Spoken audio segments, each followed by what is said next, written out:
If you don't know who Patriot Mobile is, they are an incredible mobile service when it comes to cell phone service. They are the only company that I've ever come across that actually puts the customer first, not the business first.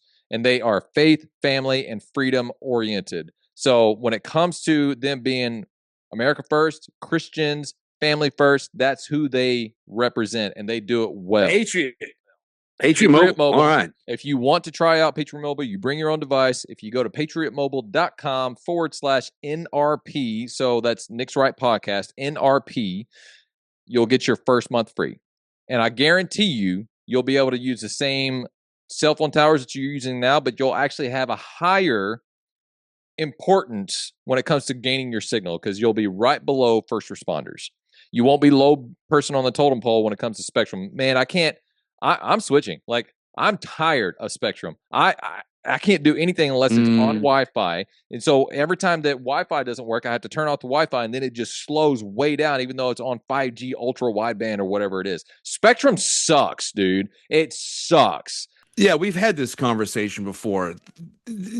What bothers me, what I find so astounding in this over-sexualized culture we live in is how much people have been bought and sold on the idea that it is a need.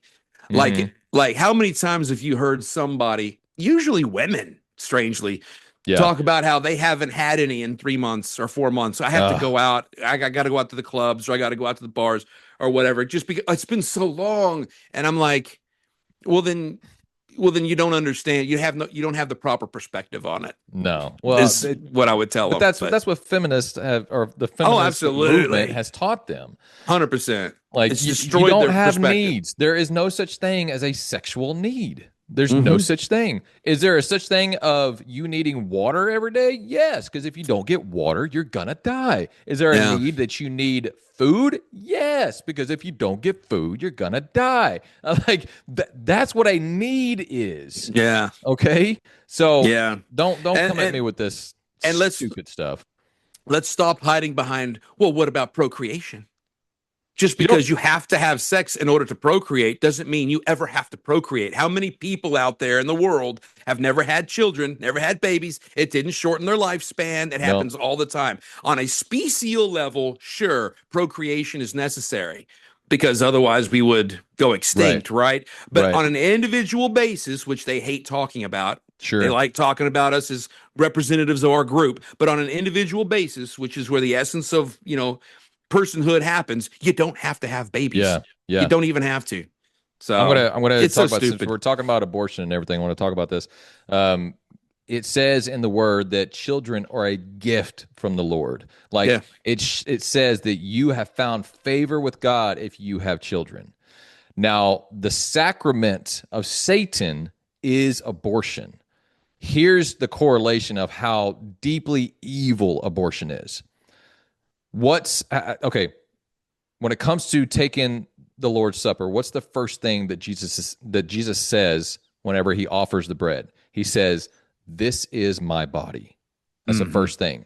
And what's the first thing out of people's mouths whenever they're getting abortion? This is my body.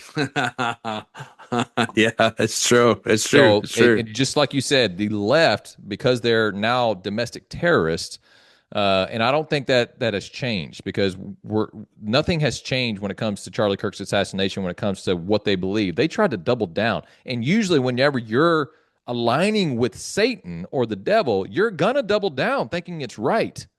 Like, it's absolutely ridiculous because they pervert everything. And that's the whole purpose of Satan's agenda. Like, he is trying to pervert everything that is supposed to be good. Like, this is my body. Take this in remembrance of me. Walk in the fullness of life. But they say, this is my body. No parasite is going to have say over my body, is what they say. And by the way, if you ever call a baby a parasite actually causes harm to the body. And if you want to make an argument to the type of physiological changes that goes on in a woman's body when she is pregnant, she actually gains, I would love to call them superpowers. Like, when it comes to the cognitive ability after a mom has a baby, because the way God designed them to be able to absorb more information in the brain, because they now have a child to take care. It's incredible. So you can't sit here and tell me that pregnancy is a bad thing, because it's Yeah. not. It never is. Yeah. Yeah. Interesting. That's a good point. I We're mean, gonna continue on. Do you have something else to say? well, not to mention the fact that I'm so tired of having to just explain fundamental reality to these people, but Fundamental. That's the point there. Fundamental. fundamental Like, reality. Yeah, this is the basis of all we are and know. But let yeah. me explain it to them one more time. Uh, uh, a parasite implies a different species. You cannot parasite Mm, something that's the same that's species. good. That's good. Oh, that's a good argument. Parasite, it basically says that there's a different species inside your body That's that's right. harming your body. Oh, Yeah. that's a good argument. Next, way Eh, better than your seven traits. You like that? Because it Yeah, didn't okay. take you long to explain it. No, it's pretty quick, pretty simple. It doesn't Okay. require mental processing. Go ahead. All right. So my next one is a funny one. um, so I love the people that are trolling you in this, because it says skip to 2 minutes mark. Christ. He's basically just saying the Lord Jesus rebuke you for taking the Lord's name in vain. But he's saying basically just go to 2 minutes, because it's a 3 minute Yeah. clip. Yeah, yeah. Well, I mean, if I had to respond to that, I would go back to what I Now, said earlier about the okay. binky and the blanky and the nappy nap. Yeah, But yeah. keep going. Well, there's Keep going. another one That's here. fine. Uh, he said, it's good, but get to the point, Junior. Now, Mia, this is the next one I'm going to read. She obviously doesn't understand what you're saying, because she thinks you're arguing in her favor. She said, so his argument is pro-choice. That's No, what she she's doesn't saying. understand. She Nah, doesn't she didn't understand get it. anything. Nah, she didn't get Um, it. let's see. Zach Allen. Well, at the moment of conception, the zygote can't breathe in or out because it's only one cell with no lungs. So there goes that theory. What do you No think? lumps. Oh, well, I would say that there